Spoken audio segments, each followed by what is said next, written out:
Territorio Reportaje. Porque todos tenemos una historia que contar. Con el periodista Agustín del Castillo.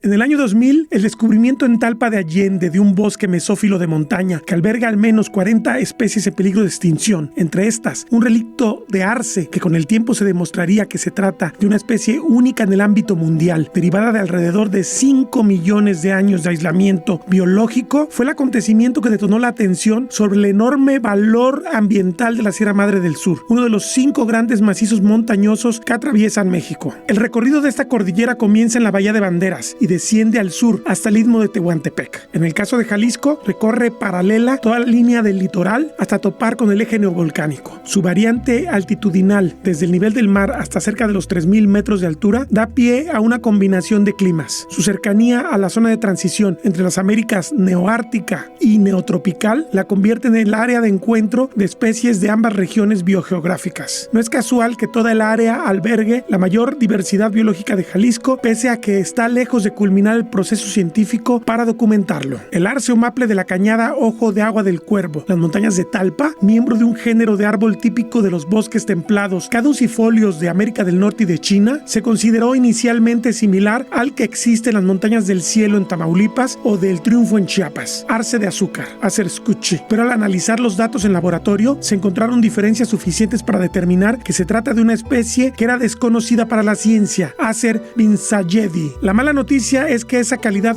única está asociada a una restringida distribución. El único otro sitio que sobrevive es en un manchón en la zona núcleo de la Reserva de la Biosfera Sierra de Manantlán, unos 100 kilómetros en línea recta al sur de Talpa. De este modo, el arce de la costa de Jalisco no solamente es una especie endémica, sino que la Unión Internacional de Conservación de la Naturaleza, UICN, por gestiones de la codescubridora del relicto, la botánica de la Universidad de Guadalajara y de la Universidad Estatal de Luisiana, Yalma Vargas Rodríguez, la ha inscrito en la lista roja como especie en peligro crítico de desaparecer. Eso significa que si no se mejoran las condiciones del sitio donde sobrevive, podría desaparecer en 3 generaciones. ¿Qué sucede en la zona montañosa donde esta especie subsistió oculta de los hombres? En la actualidad está sometida a un proceso de deforestación avanzado y ampliamente ilegal. Todas las mañanas y tardes bajan en fila camiones cargados con madera, pinos y oyameles, proceso cobijado en la incapacidad del Estado mexicano para hacer cumplir la ley y vigilar el proceso. La plaza criminal que controla la zona ha impuesto un pacto de silencio a los habitantes que apenas 20 años atrás demandaban entusiastas la protección de este tesoro biológico. Los inspectores de la Procuraduría Federal de Protección al Ambiente, Profepa, tras varias privaciones de la libertad cometidas por emisarios de las bandas criminales, se han ausentado. Desde antes, las iniciativas de conservación ambiciosas habían topado con la resistencia del sector forestal tradicional. Esta es una historia de cómo el conocimiento no ha alumbrado la toma de decisiones correcta para preservar patrimonio, sino al parecer ha hundido esa posibilidad.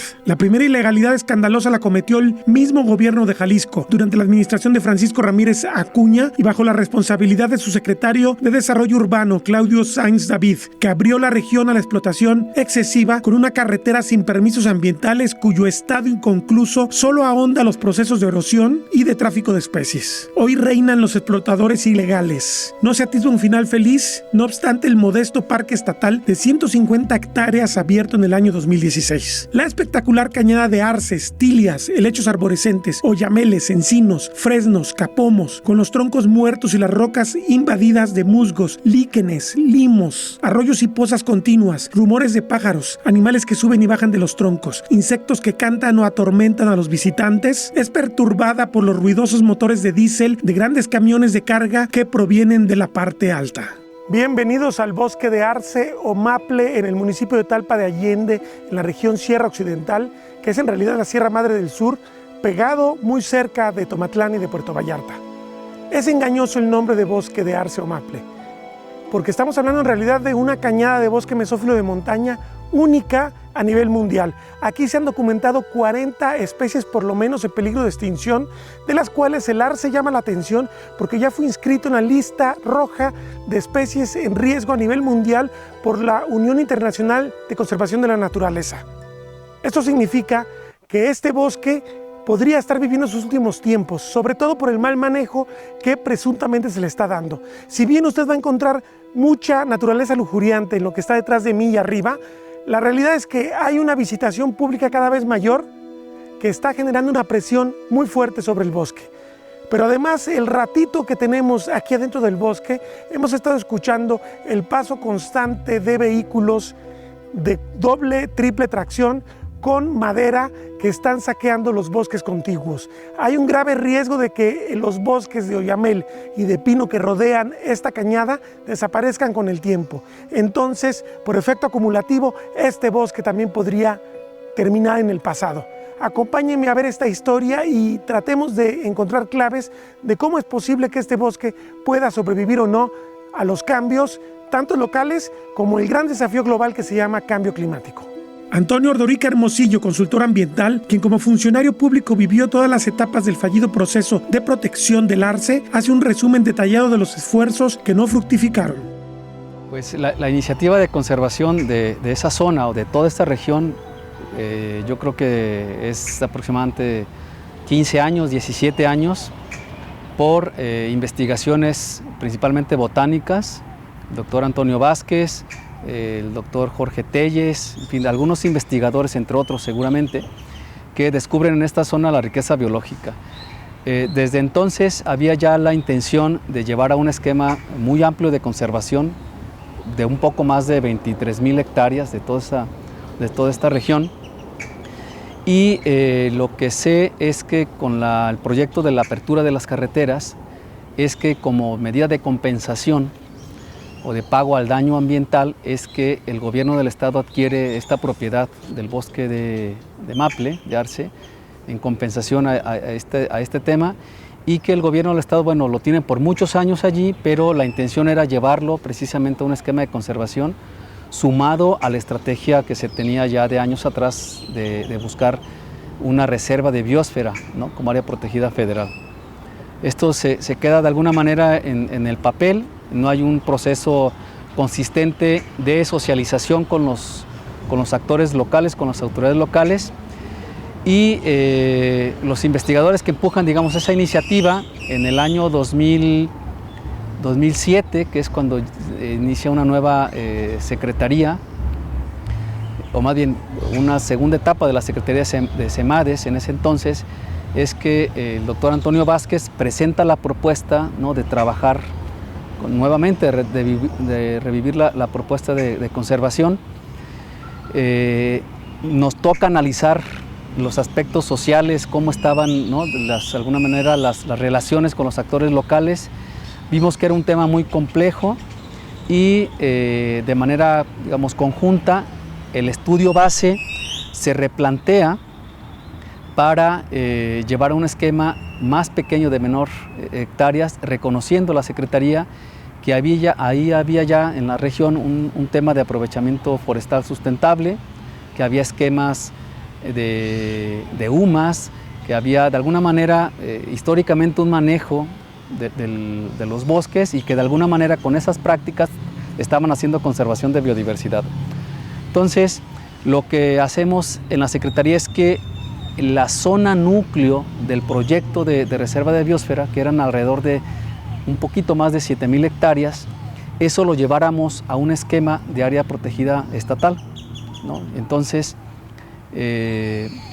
planteamos y analizamos que la categoría digamos, de mayor protección, aunque se considerara el manejo forestal sustentable, era la categoría de parque estatal. Claro que analizamos otros aspectos, que lo ideal y la estrategia de conservación o figura era de protección hidrológica. Sin embargo, por la zona del relicto del bosque de maple, creímos que la figura de parque estatal era la ideal para tener mayor concentración de protección en este pequeño relicto. Con el estudio base justificativo de reserva de biosfera se alimenta o se readecúa para tener el estudio técnico justificativo del parque estatal y iniciamos el proceso. Eso se da en el 2008-2009, cuando iniciamos ya con pláticas con el tema de socialización. Nos volvemos a encontrar con una resistencia donde argumentando que ya había un aprovechamiento de los bosques, que no era necesario una categoría de esta naturaleza, que habría que explorar otras formas, ¿no?, de manejo o figuras de conservación, y seguimos explorando con el tema. Hay consultas, hay un rechazo evidentemente, y en eso se da un cambio de titulares. Sale la titular Marta Ruth del Toro, llega el doctor Héctor Gómez, retoma el antecedente y nuevamente iniciamos el diálogo, porque hay un acercamiento por parte de los productores de la zona, de los dueños, y entonces pues eso nos lleva nuevamente a tener pláticas con ellos, y se llega a un acuerdo con el secretario y con los actores locales de solamente concentrarnos con la propiedad del gobierno del estado, 150 hectáreas, de que ese se llevara al esquema de parque estatal, y que alrededor entonces se siguiera buscando o se buscara la certificación voluntaria, ¿no?, como está en la Ley General de Equilibrio Ecológico, un área voluntaria de la conservación. Nos acompaña la CONAM en estos procesos, pasamos la información, había intereses de algunos particulares, de algunos no, fue un proceso lento que ya no lo concluimos porque termina la administración. Entonces, termina la administración, llega la nueva administración pasada de Semadet, retomamos nuevamente los trabajos, los diálogos, y dado que ya había un acuerdo con los propietarios, digamos, o con los actores locales de solamente decretar el parque estatal propiedad del gobierno del estado, se respeta, digamos, ese acuerdo, y es que la administración pasada sale con el decreto del parque estatal. Hay un acercamiento por CONAFOR de reconocer el relicto, la especie, y de trabajar entonces y de fortalecer los esquemas de pago por riesgos ambientales alrededor del bosque de Maple, ¿no? Y de alguna manera a cuidar que los aprovechamientos forestales de la zona sí estuvieran, digamos, equilibrados, para que de alguna manera se mantuviera los microclimas que están allí, y que de esa manera garantizaran, ¿no?, la protección del bosque de Maple. Entonces, de manera así muy general, rápida, fue, digamos, la historia.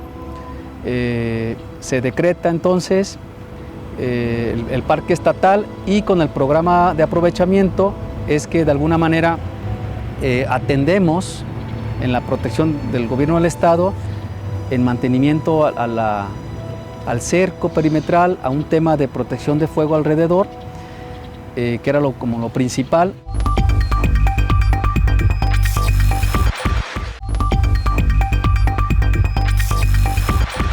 Durante los primeros muestreos realizados hace 18 años, se consideró que la única población con una estructura de plántulas y juveniles de arce azucarero que aseguraba la existencia de la especie a largo plazo era la de Talpa de Allende. Sin embargo, muestreos posteriores demuestran que la presión antrópica disminuye aceleradamente la densidad de plántulas y juveniles, produciendo una población susceptible a la extinción local. En la cañada de Ojo de Agua del Cuervo, la altura y densidad de plántulas y juveniles de arce Vinsayedi está relacionada principalmente con las variables de suelo, pH, calcio, magnesio y textura de suelo. La textura, particularmente limos ricos en nutrimentos, son importantes para sobrevivencia y crecimiento de plántulas y juveniles de la especie. El número de plántulas y juveniles de arce azucarero ha disminuido en 88% en 14 años. Las parcelas permanentes georreferenciadas y mapeadas se establecieron en el 2001, a lo largo y adyacente al sendero del Ojo de Agua del Cuervo. Se realizaron 4 mediciones en el periodo de 2001 a 2015. Utilizando la información del genoma nuclear y de cloroplasto, se documentó una disminución constante del tamaño poblacional efectivo del arce en el occidente de México, desde un periodo glacial del Pleistoceno medio hace casi 250,000 años. El linaje de la población de Talpa de Allende y de la Sierra de Manantlán divergieron en el Plioceno y se han mantenido sin conectividad ni flujo genético del resto de poblaciones en México y Centroamérica. Esto indica que las poblaciones en Jalisco son unidades evolutivas únicas y son diferentes a las otras poblaciones de México y Guatemala. La humanidad podría escribir un amplio y detallado libro sobre la facilidad con que su acción económica de corto plazo puede destruir patrimonio natural. Pero a los humanos nos cuesta más trabajo comprender cómo se forma una especie, es decir, de qué manera se separa de la línea evolutiva central para constituir una forma de vida única. La bióloga Yalma Vargas Rodríguez, co-descubridora del relicto de Arce en Talpa, lo explica. Pues pueden existir varios tipos de formas de especiación, de cómo unas poblaciones resulta que terminan con el tiempo siendo diferentes, pero bueno, una de las hipótesis que nosotros hemos propuesto es, bueno, sí pudo haber cuando se colonizó, llegó aquí a México, pues por parte de, primero de China, América, el occidente de Estados Unidos, después, bueno, migrando quizás por la Sierra Madre Occidental, hacia esta región. Y por otro lado, toda la migración que existió del este de Estados Unidos hacia Tamaulipas, Veracruz, etc. Entonces, hay que recordar que las condiciones ambientales del occidente y del oriente de México son diferentes. En el oriente, que hay mayor humedad y ha permitido que exista mayor conectividad entre poblaciones, ¿sí? Entonces, pensando de hecho, durante la última glaciación, genéticamente sí existió evidencia que había flujo genético, o sea, movimiento del polen entre los arces del sureste de Estados Unidos, Tennessee y toda esa zona, Alabama, junto con Tamaulipas, Chiapas e incluso Guatemala. O sea, genéticamente son variantes que encontramos comúnmente en toda la parte occidente. Eso es, bueno, el flujo genético es dispersión de polen, que poliniza otras flores y transmite sus genes, o la misma dispersión de semillas, que incluso en los arces pueden dispersarse muy bien en el agua, en los riachuelos. O sea, no mata a la semilla el estar en el agua. Entonces, todos esos factores que permiten que haya conectividad, o sea, flujo genético, intercambio de polen y semillas entre una población y otra, pues la mantiene similar, digamos, conectada, ¿verdad? O sea, permite la reproducción entre ellas. Entonces, al haber ese flujo genético, homogeneiza las poblaciones. O sea, el flujo genético es el mayor homogeneizador de las poblaciones. En el oriente eso pasó.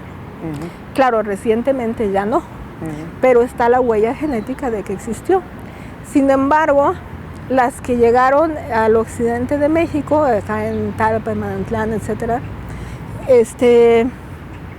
por muchos factores geológicos o de formación como el eje neovolcánico transversal, etc., esas barreras pues empezaron a aislar las poblaciones. O sea, había más cadenas montañosas u otros factores del tipo de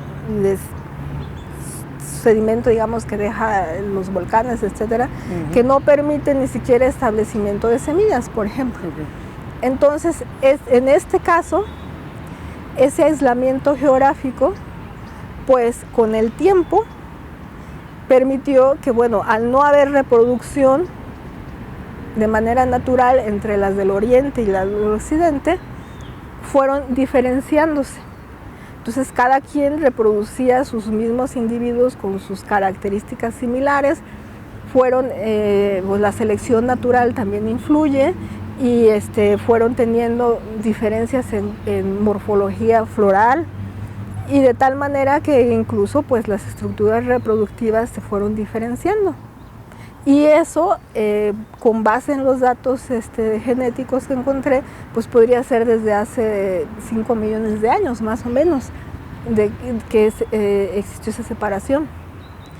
Entonces, claro, ya está una especie, digamos, separada, pero condiciones climáticas más secas en el occidente han hecho, digamos, que las poblaciones se empiecen a contraer. ¿Sí?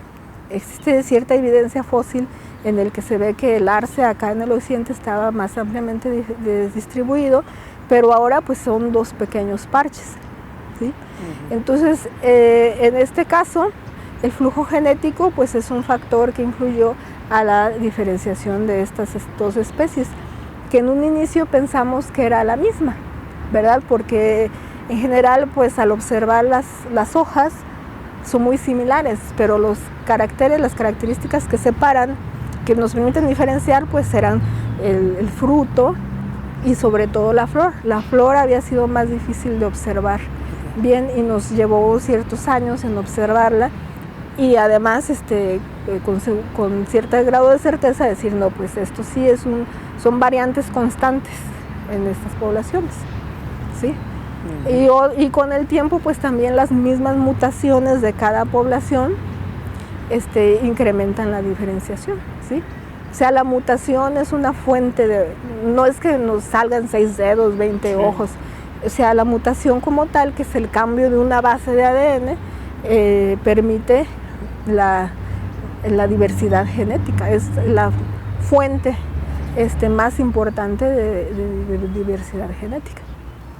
Y entonces estamos ante 2 parches que son el último residuo de una especie que cuando desaparezcan esos 2 parches, desapareció en estado natural. Exactamente, se acaba en estado natural. El investigador Arturo Curiel Ballesteros, del Centro Universitario de Ciencias Biológicas y Agropecuarias y presidente de la Benemérita Sociedad de Geografía y Estadística de Jalisco, pone en relieve la enorme importancia de las especies endémicas y las que están mermando su presencia en el territorio del estado. En parte por el tamaño que tiene el estado y en parte por la posición geográfica, ¿no? Siempre se ha hablado que está en medio de los 2 reinos biogeográficos de todo el continente americano, entonces ahí confluyen prácticamente todas esas especies que vienen desde Canadá y confluyen todo lo que es un corredor hasta la parte de Sudamérica. Sin lugar a dudas, la parte de especies en peligro de desaparición es muy abundante, inclusive en algunos sitios ha desaparecido hasta el venado cola blanca, cosa que en otros lados ha sido o sigue siendo una especie donde con gran cantidad de población que inclusive genera presiones al ecosistema. Aquí hay lugares que ha desaparecido, ¿no? Dentro del territorio, pese a que es una especie emblemática en Jalisco, muchos territorios tienen su nombre. Y así podríamos citar esta parte de elementos de la biodiversidad que han ido desapareciendo. Lo importante de las especies en peligro de extinción es que si desaparecen de donde está ahorita su nicho, desaparecen del planeta. Y entonces es una forma de vida que desaparece. O sea, la biodiversidad es otra cosa más que las formas diferentes de vida que pueden tener forma de planta, de animal, de hongos y también de bacterias. Lo que pasa es que no hemos estudiado las bacterias y no sabemos qué tanto se nos está perdiendo con todos estos manejos de esquema. Sí ha habido la parte de la preocupación en términos del cambio del uso del suelo, que esa es la primera causa en el mundo y en Jalisco no es la excepción, que tiene que ver con la destrucción de estos microambientes o hábitats en donde regularmente son los nichos, en donde estas especies tienen la posibilidad de estarse autorregenerando a través de generaciones y tener una permanencia. Cuando tú eliminas eso, eliminas esa posibilidad, o sea, eliminas ese ambiente propicio para esas especies. Al final de cuentas, el símbolo o el indicador de una especie en peligro es que hemos destruido un sistema de vida. O sea, al final de cuentas, no es tanto porque he escuchado de repente barbaridades, ¿no? Como el caso de la vaquita marina, que a alguien se le ocurre decir, no, pues no hay problema porque ya tenemos sus genes y podemos hacer no sé qué tanta cosa. Eso es falso, porque las especies en peligro de extinción, la única manera de resolverles esa pérdida o resolverle a la naturaleza, resolverle a la vida esa pérdida de esa forma, es manteniendo su sistema, donde se autorregula y donde se autorregenera. Entonces, en ese sentido, sí, Jalisco tiene si continúa la parte de problemas de cambio de uso del suelo, que es un punto que manejaste, el otro es la fragmentación de corredores de vida silvestre que se sigue dando. Pero lo que quizás más preocupa es que no solamente no se ve la parte del problema de esta pérdida de capital viviente, capital de vida.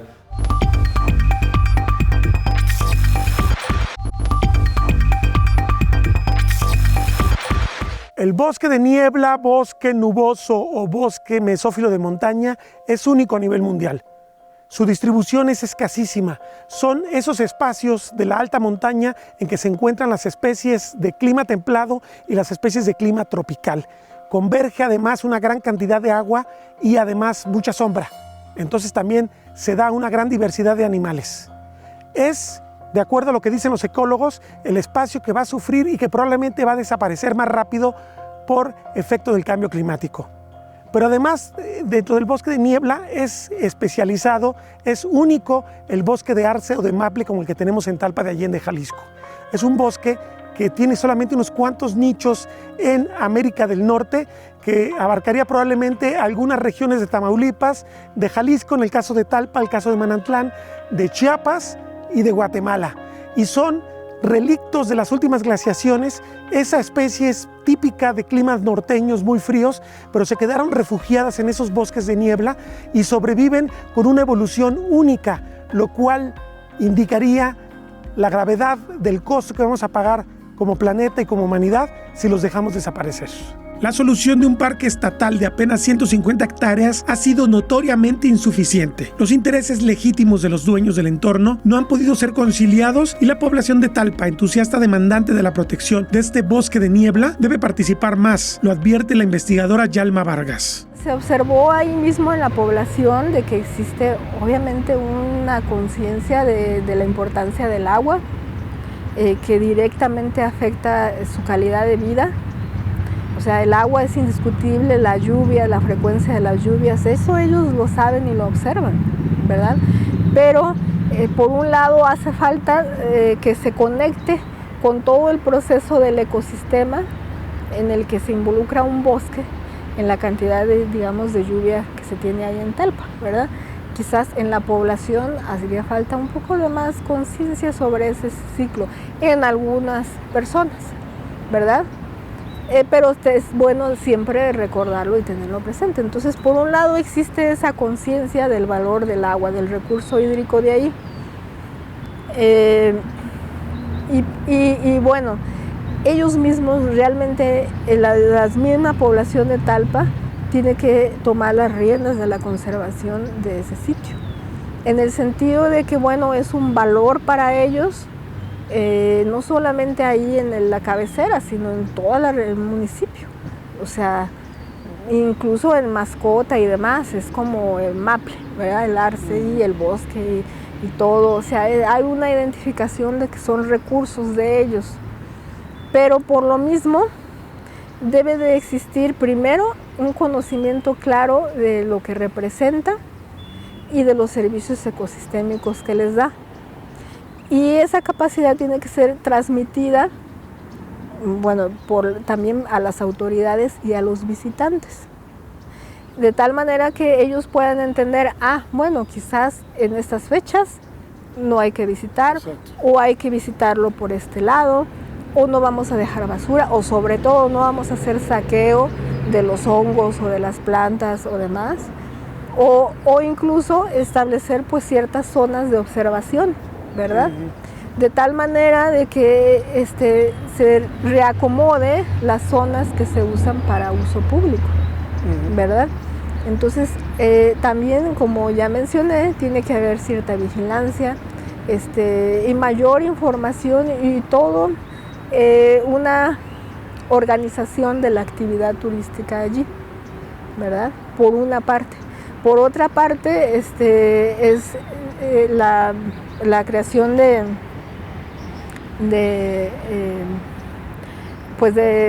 germinación de plántulas, creación de viveros, y quizás muchos de ellos que a lo mejor ya son gente de edad y demás que no pueden subir al bosque, tener otra zona en la parte baja de la montaña en donde puedan observarlo, en donde se puedan hacer labores de educación ambiental, etcétera. O sea, tiene que existir ese contacto también de esa zona del bosque de la especie en otra zona para disminuir un impacto allá arriba. Claro. Y bueno, lo de la tala, eso tiene que revisarse y ver qué cantidad se extrae, dónde se está extrayendo. Ahí hay una tarea importantísima del gobierno federal sobre todo, ¿no? Que es el que da los permisos y el que vigila, se supone. Exactamente. O sea, por supuesto que si no hay un cumplimiento de la ley y si no se persigue el realmente seguir una reglamentación y hacer las cosas bien, pues eso es lo que nos está llevando a los problemas, ¿verdad? O sea, la gente sabe, les interesa, pero hay que trabajar en conjunto con todos ellos y también con las autoridades que tienen que hacer el trabajo adecuado a revisar esos permisos y demás. Con la falta de permisos y la dinámica depredadora de la explotación forestal, ¿qué se hace? El secretario de Medio Ambiente y Desarrollo Territorial de Jalisco, Sergio Graf Montero, delinea una respuesta institucional. Mira, hay una paradoja, hay un problema muy serio para el dueño de los terrenos forestales, es que estar en la legalidad es cada vez más difícil.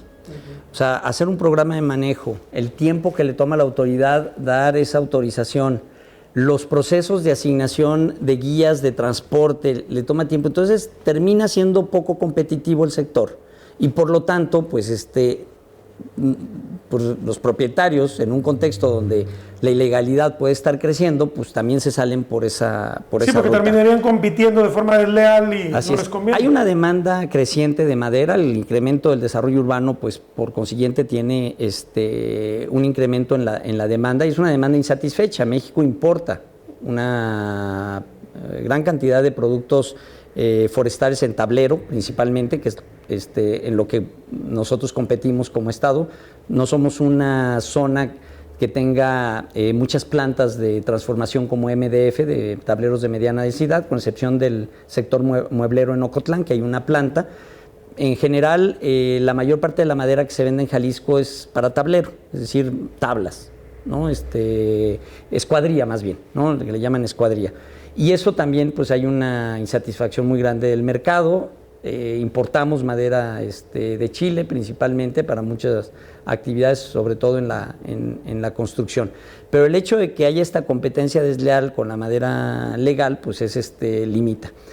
En este sentido, hay otros problemas, no solamente la parte institucional, en la cual queremos atacar. Estamos en pláticas con la Secretaría de Medio Ambiente para nosotros tener las atribuciones de una manera descentralizada para la dictaminación de programas de manejo y emisión de guías. O sea, es un proceso que tenemos que desarrollar, tenemos que incrementar nuestras capacidades para ello, pero es fundamental para que los productores no estén en esta situación de limitación para el desarrollo de su actividad, ¿no? Esa es una tarea que contribuye en esta estrategia de impulso a la legalidad del aprovechamiento forestal. La otra es fortalecer las capacidades de los productores forestales para el manejo de su territorio. Y esto va en muchos sentidos, consolidar en una estrategia conjunta con la Comisión Nacional Forestal, porque no tiene caso que compitamos en incentivos y subsidios, sino que veamos cómo el poco presupuesto que podamos poner como gobierno de Estado en el tema de desarrollo forestal genera sinergia con las inversiones que realiza la Federación para apoyar a los productores y encontrar conceptos de apoyo que ayuden a ir consolidando las gestiones que hace el productor con la Comisión Nacional Forestal, ¿no? Por ejemplo, apoyar a los productores en la elaboración de sus programas de planeación predial integral, que es una herramienta, un instrumento que la CONAFOR exige para dar más puntaje para la adquisición de los subsidios forestales. Por ejemplo, la CONAFOR redujo de manera muy importante el programa de servicios de pago por servicios ambientales.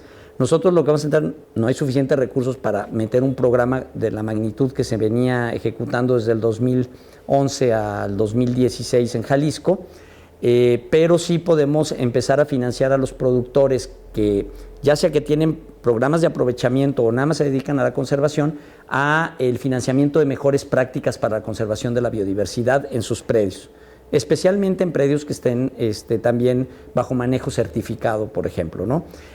Apoyar el tema de los estudios de dictaminación fitosanitaria que ayuden a los productores que tienen problemas de plagas a ejecutar acciones de saneamiento, esto en alineación con los instrumentos de la Comisión Nacional Forestal.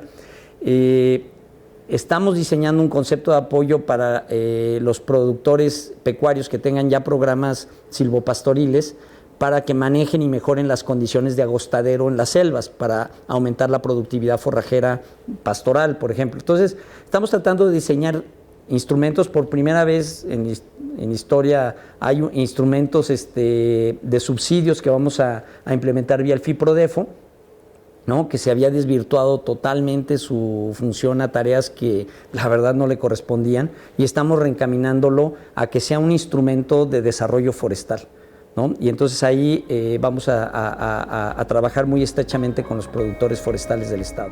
El consultor José Luis Gámez Valdivia, con amplia experiencia en el sector público, confirma el dilema de los propietarios. Yo creo que es algo fundamental y básico desde la cuestión de sus orígenes. Las personas, por lo regular, los que son ajenos al tema forestal, tienen la idea de que cualquier gente puede llegar y tumbar árboles y sacarlos, ¿no? Y quiero expresarles y despertar un poco la conciencia de que están muy distantes de la realidad. ¿Qué es lo que se tiene que hacer para aprovechar un bosque? Precisamente se tiene que valorar todos los aspectos abióticos, como es el suelo, el agua, el clima, la hidrología, la topografía, todos los elementos que envuelven al árbol o a la vegetación. Pero aparte de hacer ese estudio, también se hace el estudio con el recurso biótico, que es la vegetación y obviamente la fauna que se envuelve en ese ecosistema. Para hacer esos estudios se requieren de diversas profesiones o especialistas en diversos temas para poder buscar un equilibrio, no romper ese equilibrio que tiene la naturaleza. Después de eso, se elabora un estudio que le llamamos programa de manejo. Ese programa de manejo entra a la autoridad, que es la Semarnat en este caso, para que se evalúe si es viable o no es viable su sistema de aprovechamiento. Estamos hablando prácticamente, ya van 6 meses, 8 meses, 1 año casi, y después de la evaluación a veces tarda hasta 1 año y medio, hasta 2 años. Ningún sistema económico productivo aguanta tanto tiempo para poder sacar un permiso. O sea, termina fomentando el sistema la ilegalidad. Exactamente. Se va por la libre mejor. ¿Por qué? Porque definitivamente si van a esperar 2 años, en 2 años, ¿quién te asegura que al que le compraste la madera, si no eres tú el dueño, te la va a entregar? Aparte, el propietario por lo regular tiene esa necesidad urgente de recuperar dinero para invertirlo, ya sea en agricultura o en su ganado. ¿Y qué es lo que está sucediendo? Que definitivamente una de dos: si lo vende a lo mejor de una manera irresponsable, o en el peor de los casos, ¿qué es lo que está pasando? De una manera llegan, tumban los árboles y ni cuenta se da, y al rato el propietario es el responsable ante la Profepa por haber tumbado el arbolado cuando ellos ni siquiera fueron. Y aparte, con el temor de la inseguridad que hay en nuestro país, definitivamente es un tema muy delicado en la cuestión forestal y sobre todo en el medio rural.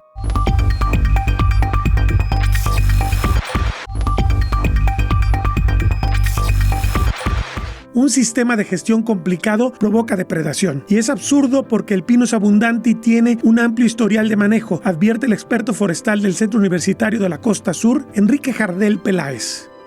Sí, pero digamos, madera de pino, pues normalmente ha habido más en el disponibilidad del mercado de fuentes que están que cuentan con permisos. Después, pues se da la situación también que induce al clandestinaje, que es cuando tienes un sistema de gestión bastante complicado, en el cual hay que hacer muchos trámites para para obtener un permiso de aprovechamiento. Tienes que hacer inventarios, tienes que hacer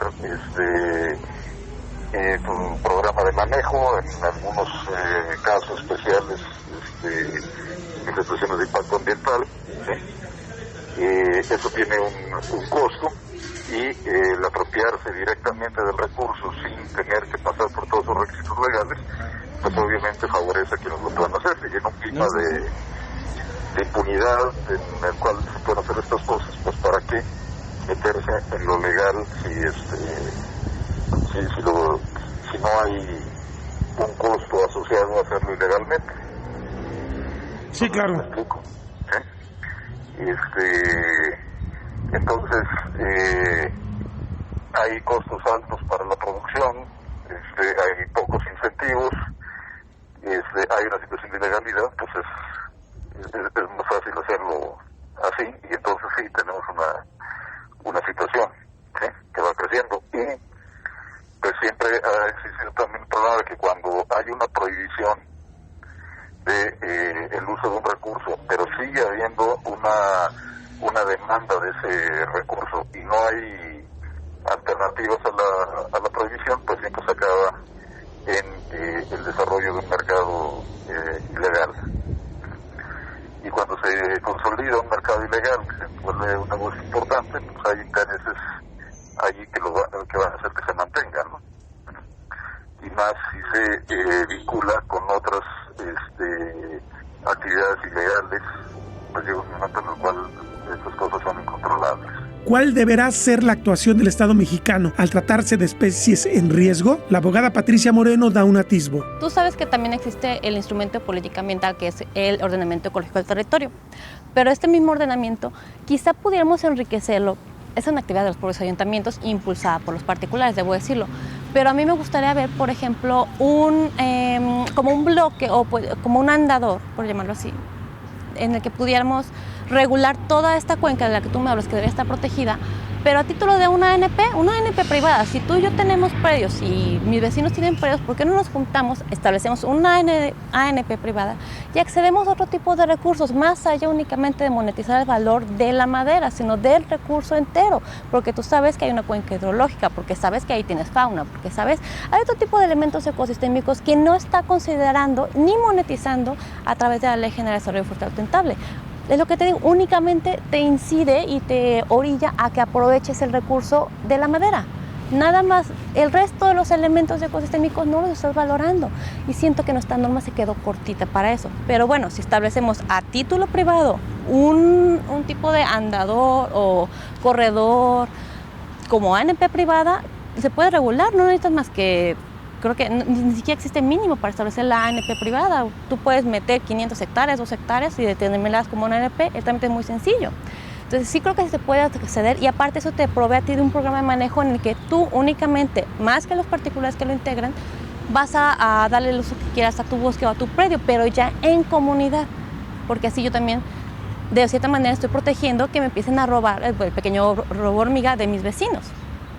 Como tampoco tenemos un instrumento regulatorio más allá del ordenamiento, sino algo más firme, en el que a ti te intentara regular que si existen 10 titulares de predio, que no puedan aprovecharlo todos, porque si todos estamos en línea, ¿qué es lo que pasaría? Nos vamos a acabar, toda esa franja va a quedar pelona, vamos a llamarlo, no vamos a pelona, va a quedar ausente del recurso natural, entonces eso deja de atraer también turismo, deja de atraer servicios, deja de producir servicios y recursos. Entonces, si a lo mejor nada más pudiéramos establecer por cada 5 uno puede aprovechar y otro hace tal actividad y el otro tal actividad hace. Regularlo más a profundidad pues, en el caso particular, ¿sí? Bueno, como en microcuencas. De forma paralela, se debe manejar mejor el área y se deberán hacer esfuerzos por rescatar la especie, porque su reducida distribución ya ilustra un proceso de deterioro y extinción que estaba en marcha, reconoce Yalma Vargas. O sea, eso significa pues que haría falta un vigilante, guías de ahí mismo, que se conozcan, por ejemplo, las fechas en las que es factible visitar el sitio y en las que no. Esto debido a cuando germinan las semillas del arce, pues es una fecha en la que es preferible que no entre o que exista una menor densidad de visitantes, ¿verdad? Entonces, todo ese tipo de estudios ahorita es necesario, pues, y ¿qué es lo que pasa? Que no hay suficiente financiamiento para estas áreas protegidas, ¿verdad? Pues eso es un problema. Ahora, por supuesto que además está todos los efectos de fragmentación que hay a los alrededores, ya sea pues por todos la gente que transita, los visitantes y sobre todo pues la extracción de madera que existe desde hace un año o casi 2, ¿verdad?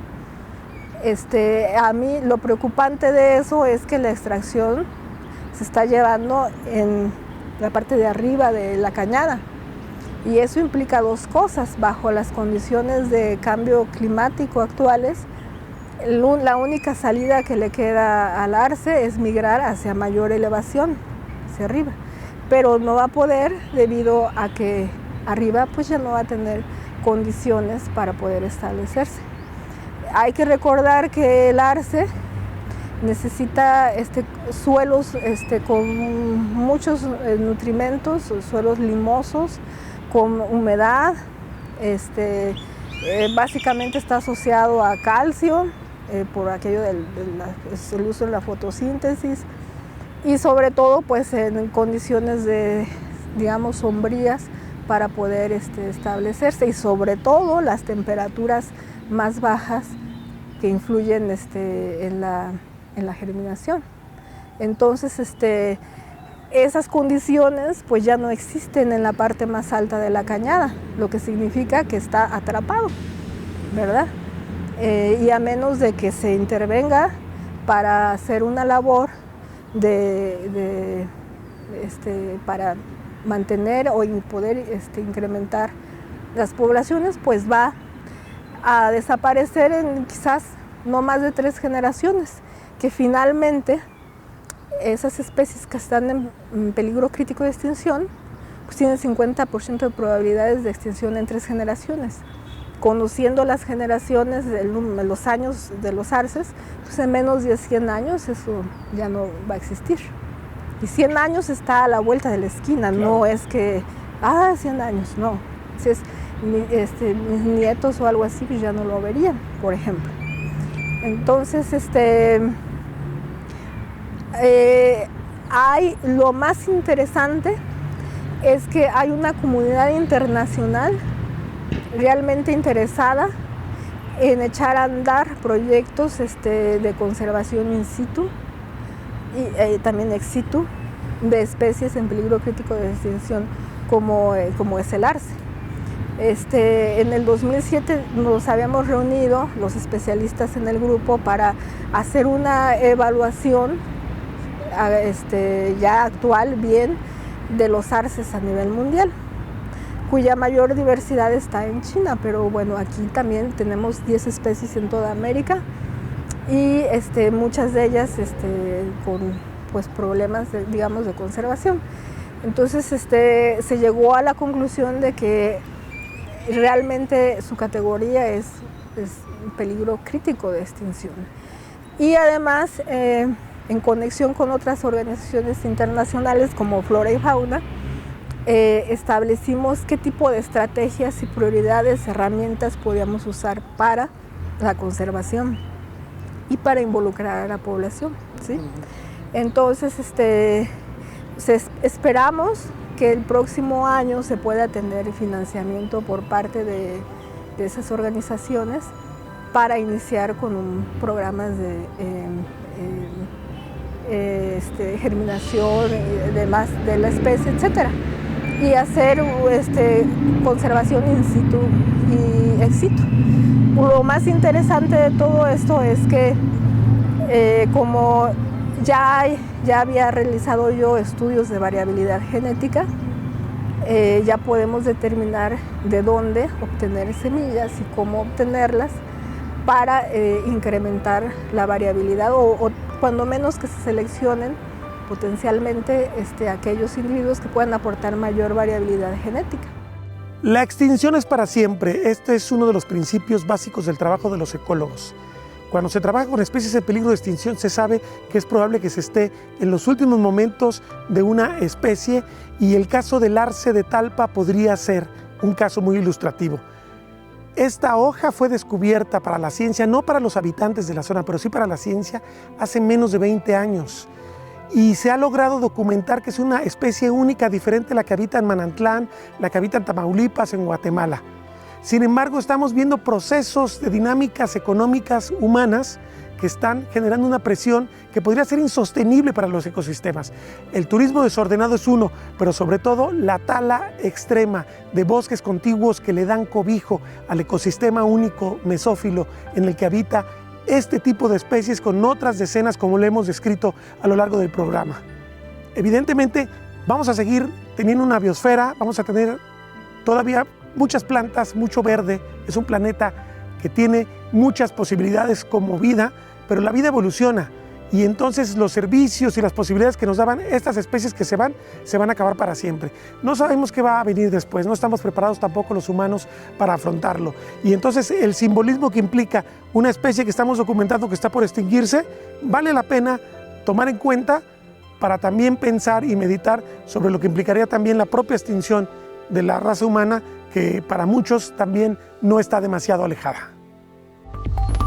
Territorio Reportaje. Porque todos tenemos una historia que contar. Con el periodista Agustín del Castillo.